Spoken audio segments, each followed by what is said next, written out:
The media were very angry today at that press conference, and you have to wonder why. I thought the president, they said, had a lousy night. You know, the Democrats take about 34 seats, and I want the American people to understand what that means is they have an 11-member majority in the House. And with that 11-member majority, most of which are Republican seats, they intend to do everything they can to cripple the executive branch and cripple the presidency. And I'll get back to that in a minute.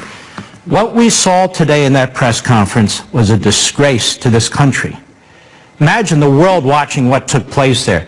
These kamikaze journalists, obviously in a coordinated attack on this president, they're trying to cripple this presidency. They are trying to sabotage this presidency. It's not going to work, but that's what they're doing. They are furious that this blue wave was a blue tinkle last night, because that's all it was. And they've been talking about blue wave. They've been beating down this president, beating down the Republican Party, beating down these candidates. They pull out their racist tool to use, their white supremacy tool to use. They pull out their Nazi tool to use, their Hitler tool to use. They tried everything they could. You can't tell the difference between the Democrat talking points and the media in this country, because in many respects they're one and the same thing. Survey after survey over the decades have shown us that most in the media are liberal. Most live and operate on the eastern seaboard and the western seaboard. Well, look what's going to happen now in the House of Representatives. Look at the diversity of Marxists and Leninists, pretty much. The Finance Committee, Maxine Waters, L.A. The House Oversight Committee, Gerald Nadler, Manhattan. The House Intelligence Committee, Adam Schiff, L.A. Elijah Cummings, heading the Oversight Committee as well. He will be from where? Baltimore. And then, of course, you have Nancy Pelosi, San Francisco. So over here and over here. What about the middle of the country and the rest of the country? They're not going to be represented because the Democrat Party is controlled by these hardcore leftists. I am sick and tired of these media types trying to hijack these press conferences. These press conferences are for the American people. CNN, you don't even have an audience. It's not for you. It's not for MSNBC. And it's not for every harebrained, malcontent, miscreant Democrat liberal dressed up as a journalist. You know, we have standards in this country for doctors, for lawyers, for truck drivers, for plumbers, for electricians. What are the standards for journalists? Fake Tapper. Fake Tapper was a spokesman for a Democrat congresswoman. Then he was a spokesman for handgun controlling. Now he's a journalist. There's a guy that used to work for Obama who works at CNN. Now he's a national security reporter. What are their standards? There are no standards for journalists today. And let me tell the journalists, you say, tell the president, stop saying the media are the enemy of the people. No, he's not saying the whole media. He's said that 1,000 times.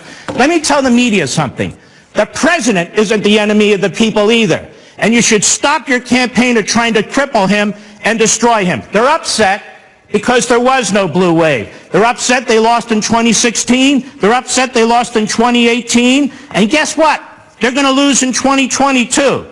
Now, as for Sessions, it's a constitutional crisis, don't you know? What's a constitutional crisis?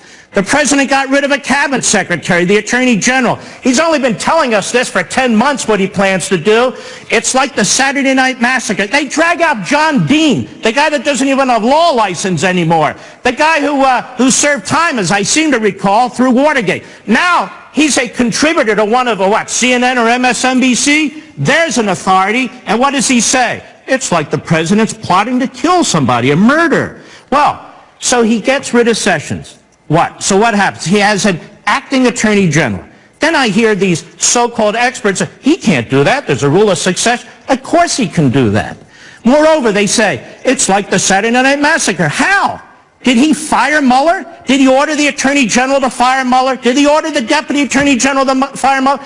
He hasn't ordered anyone to do anything to Mueller. Mueller's still, roaming the countryside looking for people to prosecute and challenge and so forth and so on. Nothing's happened. But Schumer's there. I think we have a constitutional crisis. Let me tell you something. This is an important point. I have said that the appointment of Mueller is unconstitutional. It violates the Appointments Clause. And Schumer proves my point every day. You know why? Because if Mueller was just like an assistant U.S. attorney, a U.S. attorney, they wouldn't keep saying, he's separate, protect him, he's different. He has to report to himself effectively. That's why his appointment is unconstitutional, because it's supposed to go to the Senate and be confirmed. Just a little nicety there that I wanted to mention as well. In any event, the Republicans had a very good night, and they had a good night, quite frankly, because of the president. It's the president who held the Senate and some of these excellent candidates. And the losses in the House could have been worse, but they weren't worse. And that's why the media are furious, Sean. That's the bottom line. And I'm going to tell the media something. You're humiliating yourselves. You're embarrassing yourselves. The American people more and more are turning on you, not because the president says you're the enemy of the people, but because you act like the enemy of the people.